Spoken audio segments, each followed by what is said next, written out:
السلام عليكم ورحمة الله الإخوان، كيف وعدتكم غادي نتكلموا شوية على الحصاد ديال هاد الكرافس هذا إن شاء الله. كاين كما قلت لكم كاين ثلاثة الأنواع. أولا هاد النوع هذا اللي كتشوفوا في الصورة دابا، كنحيدوا الورق، كنحاولوا نحيدوا الورقة اللي طايبة، الورقة اللي تامرة كنحيدوها من الجناب باش نخليو القلب ديالو ما كيف كتشوفوا دابا ما كنقطعوش ليه القلب ديالو.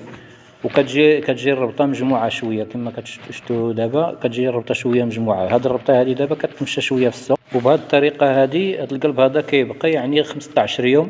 15 يوم يمكن لينا نحصدوه بحال هذا الشكل هذا، نعاودو ثاني نحصدوه. كاينه هاد الطريقه الثانيه، هذه اللي معروفه، الاكثريه كيديرها كيشدها كيحش الكرافس من الفوق.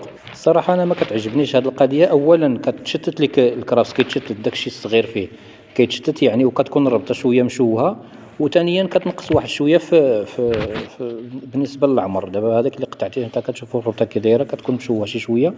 وبالنسبه للقطيع هذا كنصدق زايد الايامات، كنصدق زايد 20 يوم حتى ل 25 يوم عاد كيطلع ليا الحشه اخرى. اللهم ندير الحشه الاولى اللي وريتكم هي المفضله.